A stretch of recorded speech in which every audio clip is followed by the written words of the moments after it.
అది అమెరికాలో చదువుకున్న అమ్మాయి అండి. మంచిదో చెడేదో సరిగ్గా తెలియదు. అది కాకుండా అత్త కొడుకే కదని ఏదో చదువుతూ అలా చేసి ఉంటుంది. దానికి మన పిల్లల్ని తిడుతున్నారు ఎందుకండి? ఓహో, నీ కొడుకు ఏమీ తెలియదు, పాపాయ్. అందరి ముందు పట్టుకుని అమ్మాయి వీడికి ముద్దిచ్చిందంటే ఈయన గారు ఆ అమ్మాయికి ఎన్ని లీలలు చూపించాడో. మన వాడికి అలాంటి లీలలేం తెలియబండి. అయితే నాకు తెలుసుంటావా? అది నా నోటితో నేను చెప్పాలా? కొట్టేనంటే పళ్ళు గిళ్ళు రాలిపోతాయి వాడు ముందు పట్టుకుని. ఎందుకు ఇంకా నిలబడ్డా? బయలుదేరు ఇక్కడి నుంచి. ఇక్కడ ఉంటే ఆయన తిడుతూనే ఉంటారు, నువ్వు బయలుదేరు. ఇది చూడు నాన్న, వేళకి చక్కగా భోంచేయి, పెందలాడే పడుకో, శనివారం తలస్నానం చేయి, ఎండలో తిరగ. నీ కొడుకుని చంకన ఎక్కించుకొని తిరుగు. ఇదిగో వాడికి ఎంతో ఇష్టమని రవ్వ రొట్లు చేసావే, సర్దేవా? అయ్యో లేదండి, మన అవుతున్నాను మరి, వెళ్ళి తీసుకురా. ఇప్పుడే తెస్తాను. ఆగాగు, అసలే ఇక్కడ చలి ఎక్కువ. స్వెటర్ సర్దేవా? మర్చిపోయానండి. మర్చిపోయానండి. నేను నువ్వు వేసుకున్నా, వెళ్ళి పట్టగా. నరసింహ, రాత్రిళ్ళు బయట తిరక్కు, పెందరాలే పడుకో. మీతో మాట్లాడాలని ఊరి వాళ్ళు పంచాయతీ పెద్దలు వచ్చారు. వీడితో మాట్లాడుతున్నాను కదా. సరిపద, వస్తున్నా. ఒరే నరసింహ, నువ్వు చెల్లాయి పెళ్లికి 1 వారం ముందుగా వస్తే చాలు. పెళ్లి పనులు చేయలేదని దిగులు పడకు, అన్ని నేను చూసుకుంటాను. ఏమిట్రా అలాగే తలాడిస్తావు? ట్రైన్ టైం అవుతుంది, బయలుదేరు. నమస్కారం. నమస్కారం. ఏమిటి విశేషం? ఊరి పెద్దలంతా కలిసికట్టుగా వచ్చారు. మీరు కబురు చేస్తుంటే నేనే పంచాయతీకి వచ్చేవాడినిగా. ఊరి విషయం అయితే పంచాయతీలో పెట్టి మాట్లాడుకోవచ్చునండి. మీరే ఊరికే పెద్ద మనుషులు, ఊరి కోసం మంచి పనులు ఎన్నో చేసిన వారు. మీ కుటుంబ విషయం ఎందుకు పంచాయతీలో పెట్టి మాట్లాడుకోవటమా అని మేమందరం కలిసి మిమ్మల్ని చూడటానికి వచ్చాం. నా కుటుంబ విషయం గురించి మీరు మాట్లాడడానికి వచ్చారా? ఎరా, మళ్ళీ ఏదైనా తప్పు చేశావా? అయ్యో, నేనే తప్పు చేయలేదు. ఇది వారి విషయం కాదండి, మీ మీదే ఫిర్యాదు ఇచ్చారు. నా మీద ఫిర్యాదా? ఎవరిచ్చారు? అది మీ తమ్ముడే ఇచ్చారు.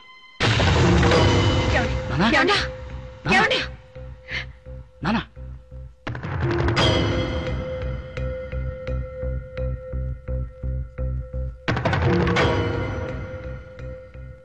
ఏమని ఫిర్యాదు చేశాడు? మీకు వారికి సొంతమైన ఆస్తి మీరు మాత్రం అనుభవిస్తున్నారని, ఊరి కోసం అనవసరంగా ఖర్చు పెడుతున్నారని. ఏమయ్యా, మా పాటికి మేము మాట్లాడుతున్నాం, నువ్వు మాట్లాడమే. అది ఏమీ లేదన్నయ్య. ఫిర్యాదు చేశారుగా, ఇంకా ఏమిటి అన్నయ్య? అన్నయ్య అంట అన్నయ్య. అరే చెప్పవయ్యా. ఇక చూడండి, ఎప్పుడో 2 ప్రేమికులు ఈ ఊరు గుడిబావిలో దూకి చచ్చారండి. అందుకు మా తాత ఉన్నాస్తులో సగం గుడి పేరున రాసి చచ్చాడండి. అరే చచ్చేవాడికి ఇస్తారా అనుకుని చావచ్చు కదా. చచ్చే ముందు ఏదో గుణంలో ఆడి ఉంటాడు. అది పట్టుకుని ఇప్పుడు ఈయనేమో ఊళ్ళో వాళ్ళ పెళ్లిళ్ళన్నీ జరిపించేస్తున్నారు. అసలు ఎవరు ఆస్తి ఎవరు అనిపించాలండి? నాకు పెళ్లిడికి వచ్చిన 3 పిల్లలు ఉన్నారండి. ఇట్లా ఉన్న ఆస్తి కాస్త ఊళ్ళో వాళ్ళకి దానం చేసేస్తుంటే మరి నా కొడుకులు కూతురు సంగతి ఏంటి? వాళ్ళ దిక్కుమొక్కలేని దరిద్రుల నుంచి పెళ్లి చేయాలా? ఆ సంగతి వదిలేయండి. ఈ ఊళ్ళో ఎక్కడికి వెళ్ళినా ఆయనే గౌరవిస్తారు కదా. మరి నేను ఈ కుటుంబంలో పుట్టినే కదా, నన్ను నా బిడ్డలు ఎవరు గౌరవిస్తున్నారండి? బెచ్చగాలను చూసినట్టు చూస్తున్నారు. అది వాళ్ళ నడతన బట్టి ఉంటుంది. మరి మేమేమైనా చేతులు జడుకుంటామా? విషయం చెప్పాయా? ఏంటయ్యా విషయం తెలుసుకోవడం? విషయం చెప్పడం మళ్ళీ అడుగుతా. అయితే ఈయన నా కూతుర్ని ఆ డబ్బును సూర్యప్రకాష్కి ఇచ్చి చేద్దాం అనుకున్నా. ఈయన కూతురు కుదుర్చుకున్నాడు. సర్లే, జరిగిపోయింది. కనీసం ఆ ఇంటి పిల్లలని తీసుకొచ్చి నా కొడుకులు ఎవరి కొడుకు చేసుకుందాం అనుకున్నా. నా మొఖానికి ఆ అదృష్టం కూడా లేదని నిన్న నిస్తార్థం తేలిపోయింది. ఇచ్చిందిగా ఆవిడ గారు ఒక కిస్సు. ఊరికదంతా ఎందుకయ్యా? నీ నిర్ణయం మాతో చెప్పినట్టే మీ అన్నయ్యతో చెప్పు. నిర్ణయం ఏముందా? ఉన్నాస్తి మొత్తం చెరుసగం మంచిదేనండి. తమ్ముడు ఏమన్నావు? అవును, నాకు కూడా ఆస్తిపాస్తులుంటేనే నన్ను ఈ ఊళ్ళో అందరూ గౌరవించేది. పిల్లలకు కూడా మంచి సంబంధాలు తీసుకొచ్చి పెళ్లిళ్ళు చేయగలుగుతాను. ఆస్తి పంచేయండి. అందుకని ఆస్తి పంచాలంటావా? కుటుంబం పరువు పోదు. నువ్వు అడిగితే వారు ఇవ్వనంటారా? ఎవరదే? ఏంటి అడగమంటావా? నేనేమన్నా బెచ్చగాని అనుకున్నావా? నేను ఆ తల్లికి పుట్టినోండే, ఉంచుకున్నదానికి పుట్లా. అవునరా, నువ్వు ఉంచుకున్న దానికే పుట్టావు.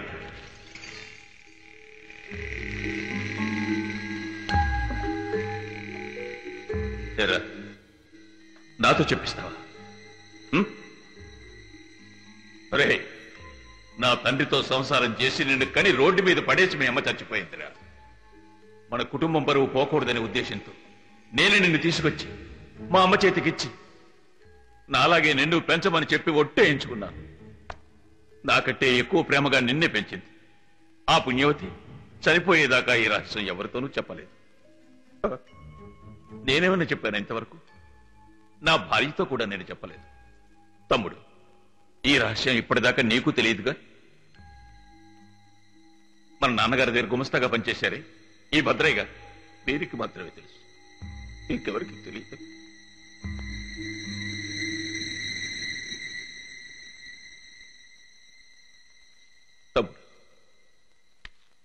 నువ్వే చెప్పు, నిన్నెంతవరకు నిన్నెప్పుడైనా ఒరేని పిలిచానా? లేదు, తమ్ముడు తమ్ముడు అని నెత్తి మీదకి ఎక్కించుకుని తిరిగాను. ఎందుకని? నువ్వంటే నాకంత ప్రేమ. కానీ నువ్వు కేవలం ఈ డబ్బు మీద, ఆస్తి మీద ఎంత ప్రేమ పెంచుకున్నావు. ఇదిగో అందరికీ చెప్తున్నాను, నేను బతికున్నంత వరకు ఈ ఆస్తిని అమ్మటానికి కానీ పంచడానికి కానీ నేను ఒప్పుకోను. ఎందుకు ఒప్పుకోవాలి? అసలు ఎందుకు ఒప్పుకోవాలి అంట? ఆస్తి అంతా మా తమ్ముడిని తీసుకుని అనుభవించని ఏమవుతుంది? ఆస్తి అంతా నువ్వే తీసుకో, నాకు చెల్లిగవ్వ కూడా అక్కర్లేదు. దస్తావేజులు రాయించు, సంతకం ఎక్కడ పెట్టమంటే అక్కడ పెడతాను. తీసుకో. మరి మీకంటూ ఆస్తి లేకపోతే ఎలా చెప్పండి?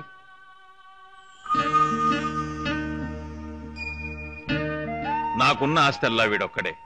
వీడుండగా నేనెందుకు దిగులు పడాలి? 2 సంవత్సరాలుగా వీడు కష్టపడి సంపాదించి నాకు పంపిన డబ్బుతో వీడి పేరున ఊరి చివర 4 ఎకరాల భూమి కొన్నా. నా శేష జీవితాన్ని అక్కడే గడిపేస్తాను.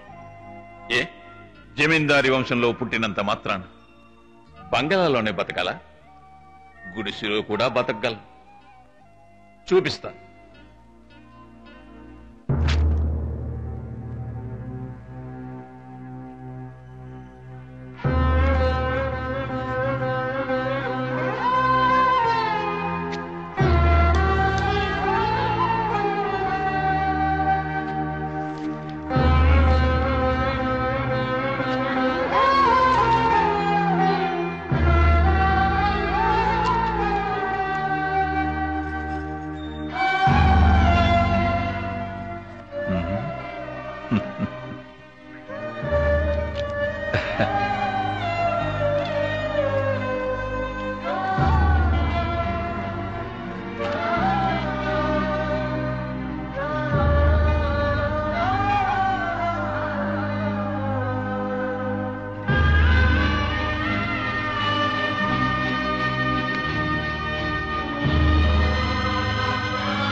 పదబాబు, ఇక మీద నువ్వే మా అందరికీ మార్గదర్శకుడు. ఎప్పటికీ మా అందరికీ మీరే మార్గదర్శకులు.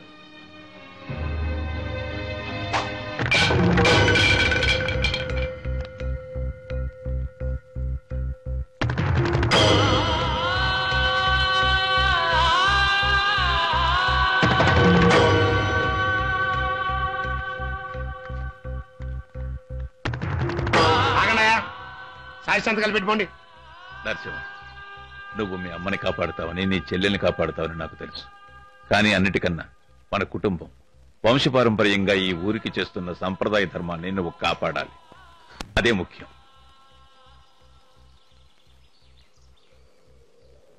నరసింహ, కాస్త ఆగు.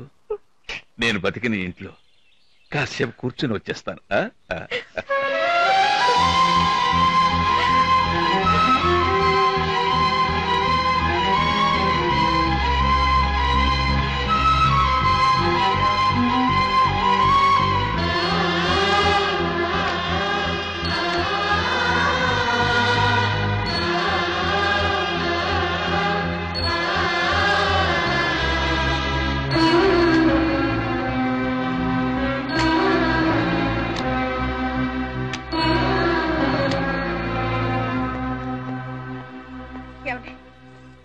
ఏమండి, ఏమిటిది చిన్నపిల్లల్ని ఇక్కడ కూర్చుని? లేవండి, వెళదాం. ఏమండి,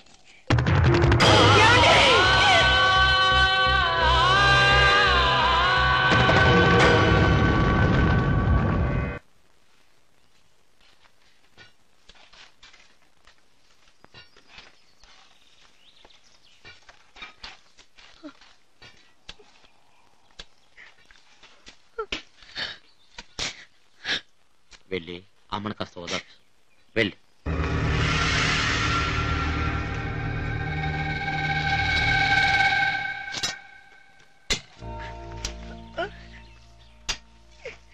ఇలా బాధపడుతూ కూర్చుంటే ఎలాగమ్మా?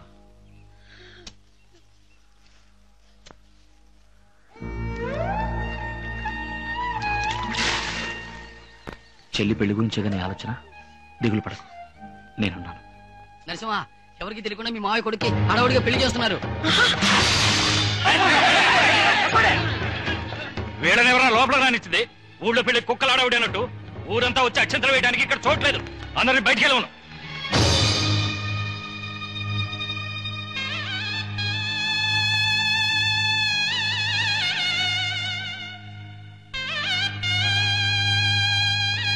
తప్పుకరా.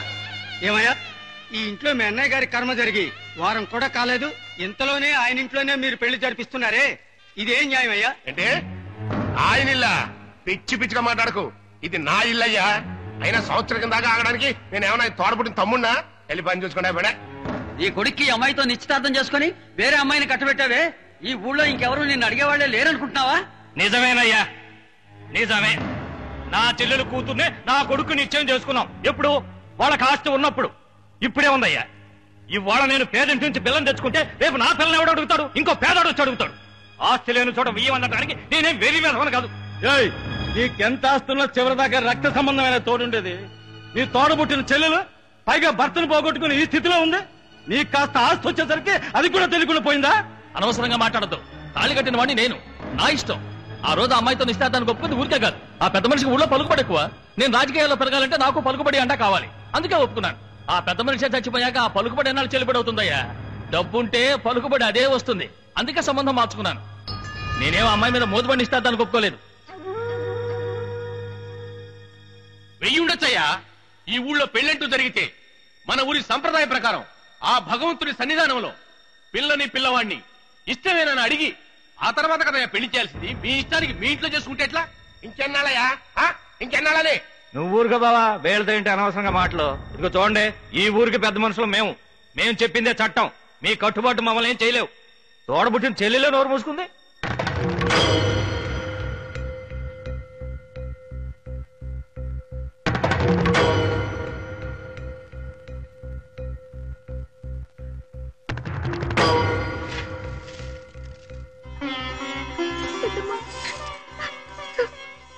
చల్లగా ఉండమ్మా.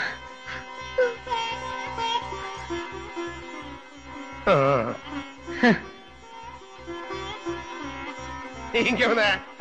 వదిన ఆశీర్వదిస్తే అందరూ కలిసి భోజనం చేసేయాలండి. రే, నోరార మాట్లాడినోడికి కడుపార భోజనం పెట్టి పంపించు. నీ తిండి తినడానికి మేమేమంత దిగజారిపోలేదు. రండి వెళ్దాం. రానరసింహ పోండి. తినకపోతే పోండి. మీరు తినకపోతే ఇంకెవరు తింటాం లేరా? రామా, ఏంటి ఎంత లేటుగా వచ్చా? ఇది అర్జెంట్ పెళ్లి కదా, ముహూర్తం టైం దాటిపోతుందని అందరూ అంటేను నువ్వు వచ్చే ముందే తాళి కట్టాడు. నీకిష్టం లేకపోయినా కూడా పెద్దవాళ్ళు చెప్పారు కదా నీ పెళ్లి ఒప్పుకున్నావు కదా. నీలాంటి ఆడవాళ్ళు ఇంకా ఉన్నారు కనుకనే ఈ మగాళ్ళు మనల్ని బెదిరిస్తున్నారు. నువ్వు ఒక మగాడివి. Shame on you. ఇంత అత్యవసరంగా నీ జీవితం గురించి ఆలోచించుకున్నావే, నా గురించి ఆలోచించావా? పిచ్చిదానా, ఇంకా నరసింహాన్నే తలుచుకుంటున్నావా? ఏంటమ్మా నువ్వు? విదేశాల నుంచి పెళ్లి కొడుకులు తీస్తాను. ఎందుకని నేను దూరం వెళ్తాను? ఫారినర్స్ లాగా కొడుకు పెట్టున్నారు చూడండి. ఆ కలర్ చూడండి. నువ్వు అనమ్మా, 1000 మంది నీ ముందు ఉంచుతాను. 6000 మందినైనా తేవచ్చు, కానీ నరసింహం లాంటి ఒక మగవాడిని తీసుకురాగలరా మీరు? నేను జీవిస్తే అది నరసింహంతోనే. నన్ను మార్చడం ఎవరి వల్ల కాదు. Anyway as a brother, congrats. ఏంటమ్మా ఇది? పసిపిల్లల ఏడుస్తూ కూర్చున్నావు. పసిపిల్లల ఏంటి? పసిపిల్లవేగా, తిను. అమ్మేదో వయసు అయిపోయింది ఏడుస్తుంది అనుకుంటే నువ్వు కూడా వాడేడవాలమ్మా. నీలాంటి అమ్మాయి దక్కలేదని, నీలాంటి అమ్మాయిని భారీగా చేసుకోలేకపోయేందుకు వాడేడవాలి. నువ్వెందుకు ఏడుస్తావు? తిను. డబ్బేంటమ్మా పెద్ద? మనం చూడండి డబ్బా. నువ్వు చూడు, నీ పెళ్ళేదు మా నాన్నగారు ఉంటే ఎలా చేసేవారు, అంతకన్నా జామ్ జామ్ అని చేయలేదు నా పేరు. చూడు, తినమ్మా. వాడేంటమ్మా పెళ్లి కొడుకు? వాడికన్నా ఓ మంచి పెళ్లి కొడుకుని, వాడికన్నా చదువుకున్న వాడిని, వాడికన్నా గుణవంతుడిని, వాడికన్నా చాలా అందమైన పెళ్లి కొడుకుని, నీ మనసుకు నచ్చిన పెళ్లి కొడుకు కుదరదమ్మా.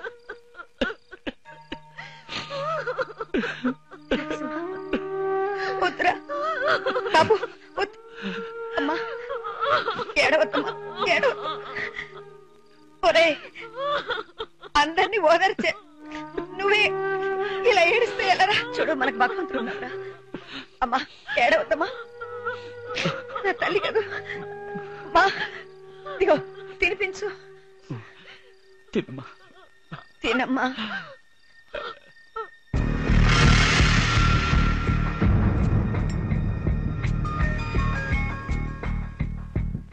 This stone is 10% good. I agree with you. Real fine.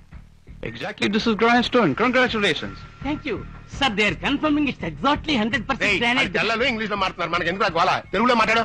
ఖచ్చితంగా అది గ్రానైట్ రాయని అంటున్నారు. మెరిసిపోతుంటే అనుమానం వచ్చే రాయిని తీసుకొచ్చా. మొదలు పెట్టావా నీ పారంపర్య బుద్ధి? నువ్వు మీ అన్నయ్యలాగే తేరగా ఇచ్చావో తర్వాత ఆస్తి నీ దగ్గర నుంచి మేం పంచుకోవాల్సి ఉంటుంది. పిచ్చి సన్నాసులారా, ఆడు చూపించింది నన్ను గుండ్రాయి అనుకుంటున్నారా? గ్రెనేడ్ రాయరా? అయితే ఏంట అంతేరా? చెట్టు కింద కూర్చొని 3 ముక్కలు ఆడుకున్నాడు, గ్రెనేడ్ గురించి ఏం తెలిసింది? సంతోషించాలి. Thank you. వారి సవటల్లారా, ఆ నరసింహం గారి దగ్గర పెద్ద గ్రెనేడ్ పర్వతం ఉంది. అది గ్రెనేడ్ పర్వతం నాకు తెలిసిందా? మన ఆస్తి మొత్తానే కాదు, చుట్టుపక్కల 18 వాళ్ళు కొని అవతల పారేస్తాడు.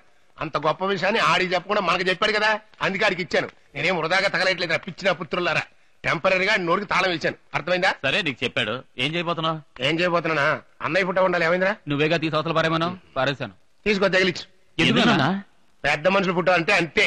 పని జరగాలంటే హాల్లో ఉండాలి. పని అయిపోయిందా తీసి అవతల పారేయాలి. ఏంటో తెలుసుకుంటే కడుపుతాడు. ఏడవట్ల యాక్టివ్ మొదలెట్టాను. పిచ్చిన పుత్రరా, 2-3 రాత్రుల నుంచి అన్నయ్య కల్లోకి వచ్చి నా చంప మీద పడేయాలి కొడతాడు. రేణు నా తమ్ముడు అంటరా, కాకపోయినా నిన్ను అలా చూసుకున్నాను. కన్న బిడ్డలా చూసుకున్నాను కదంట్రా. అట్లాంటిది నా సొంత బిడ్డల్ని చెట్లముట చాలముట వదిలేస్తావంటరా. నువ్వు మనిషివేనా అని నా పేక నొక్కేస్తున్నాడు వదినా.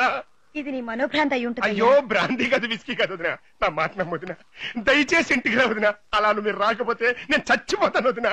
అయ్యో, అన్నయ్య కల్లో భయపెట్టి చంపేస్తున్నాడు వదినా. నీ ఆస్తి మొత్తం రాసిచ్చేస్తాను. అయినా మీ ఆస్తి మీకు రాసివ్వడానికి నేనేమన్నా కుక్కని?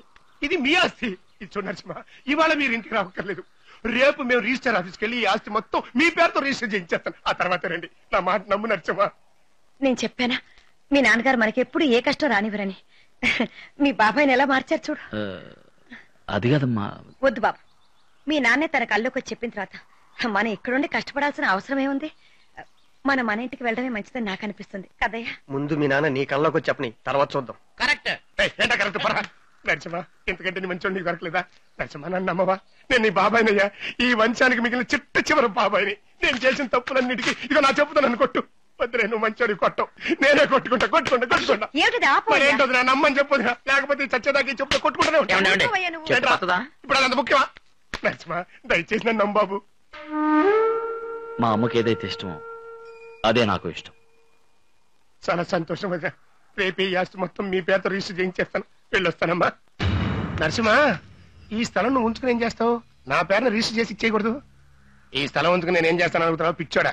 మా అన్నయ్యకి నేను చేసిన పాపానికి ప్రాయశ్చిత్తంగా ఈ స్థలంలో సమాధి కట్టి, దానిపైన ఒక గుడి కట్టి, కొండ చుట్టూ రోజు ప్రదర్శనలు చేస్తూ ఈ జీవితాన్ని గడిపేస్తాను. రేపు రిజిస్ట్రేషన్ పెట్టుకుందావా? ఏమిటయ్యా లొడలొడ మాట్లాడతావు పార్టీ లేకుండా? వచ్చేస్తారు సార్. మా వాళ్ళ ట్రాక్టర్ కి కొంచెం పికప్ తక్కువ.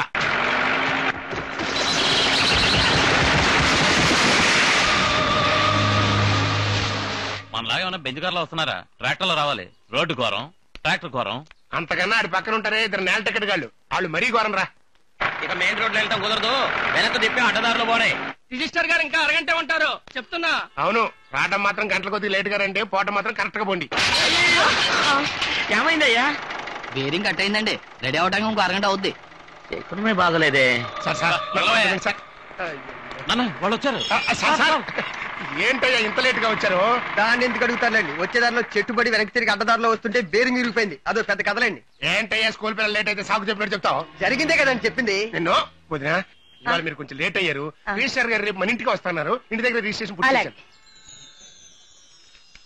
వీళ్ళ ఫ్యామిలీలో అందరూ సంతకాలు పెట్టారు సార్. ఈ పత్రం మీద మిస్టర్ నరసింహ. వెళ్ళు బాబు.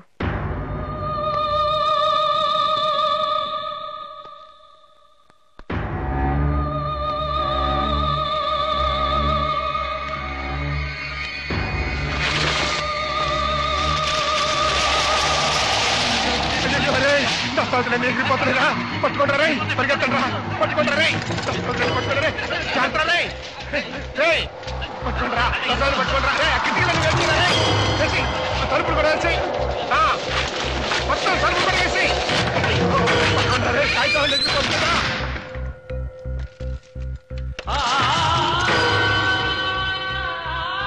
ఆగు బాబు, వద్దు. ఒకసారి కాదు, 2 సార్లు కాదు, 3వ కూడా ఇలాంటి అపశకునాలు ఎదురొస్తున్నాయంటే నా మనసుకి ఎందుకో వద్దనిపిస్తుంది. మీ నాన్నగారికి కూడా ఇది ఇష్టం లేదనిపిస్తుంది. వారు వీళ్ళకి రాసిచ్చిన ఆస్తి వీళ్లే అనుభవించని. ఈ పారంపర్య ఆస్తి మనకొద్దు. నువ్వు సంపాదించిన ఆస్థలంలోనే మనం ఉందా, రాపోదాం. వదిలే రాకండి. అన్నయ్య కల్లోకి వచ్చి నాతో చెప్పాడు. ఆయన ఆశయాన్ని నేను నెరవేర్చేశాను. దస్తావేజులన్నింటి మీద మేము అందరం సంతకాలు పెట్టేశాం. ఇప్పుడు మీరు వెళ్ళిపోతారంటే అలాగా? వాటిని చెప్పి పారేయండి అయ్యా. చించేయాలా చెప్పండి రే. నరసింహ, నువ్వు కొట్టిన దెబ్బలకి వాళ్ళ బుర్రలు పడిపోయినాయి. వదిన, గాలి తర్వాత వీస్తుంది, చెట్టు తర్వాత కూలుతుంది. అది అసలే డొక్కు ట్రాక్టర్. అప్పుడప్పుడు పంచర్ అవుతుంది, రేడియేటర్ హీట్ ఎక్కుతుంది. అవన్నీ సెంటిమెంట్ గా పెట్టుకుంటే ఏ పని చేయలేము వదినా. చూడండి, మీరు ఎలాగైనా అర్థం చేసుకోండి. నాకు ఏమాత్రం ఇష్టం లేదు. మా అమ్మ ఒకసారి చెప్తుంది. రామా, పదండి.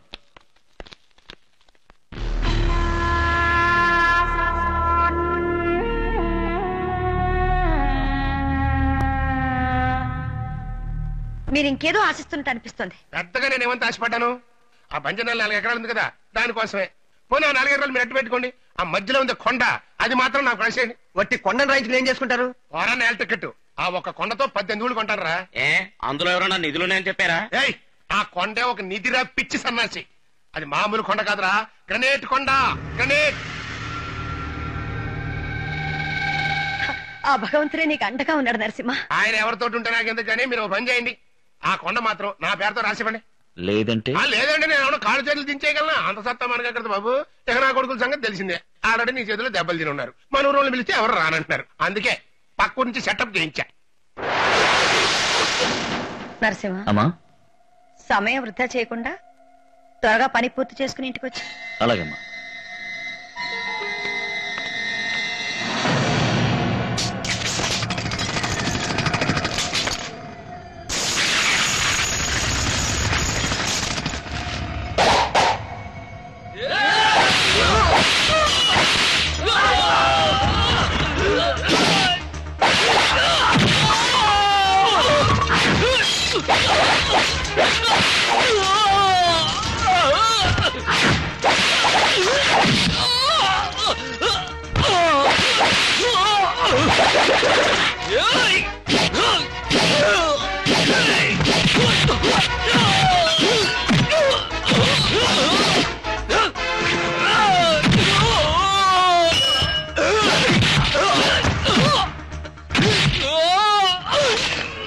సార్, మీరు ఎక్కడికి వెళ్తున్నారు సార్? రిజిస్ట్రేషన్ చేయించాలని సార్.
చట్టం వెంటనే శిక్షించి దేవుడు నిదానంగా శిక్షించేది ఆ కాలం. చట్టం నిదానంగా శిక్షించే దేవుడు వెంటనే శిక్షించేది ఈ కాలం.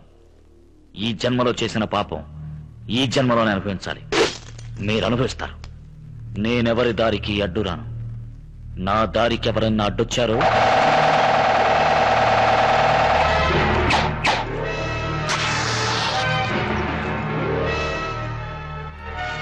అర్థమైందిగా? నా దారి రహదారి, అడ్డు రాకండి.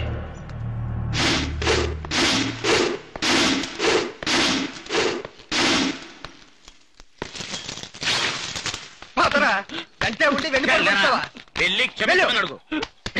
వెళ్ళరా. నరసింహ, నన్ను క్షమించు నరసింహ, నన్ను క్షమించు. తెలియక చేసిన తప్పును క్షమించవచ్చు, తెలిసి చేసిన తప్పును క్షమించకూడదు. నా జన్మ విరోధనైనా నేను క్షమిస్తాను, కానీ వెంటే ఉండి వెన్నుపోటు పొడిచేవాడిని మాత్రం నేను క్షమించాను. నువ్వు ప్రాణాలతో ఉన్నంత వరకు నాకు కనపడకూడదు. కనిపించావో నీ ప్రాణాలు తీస్తాను.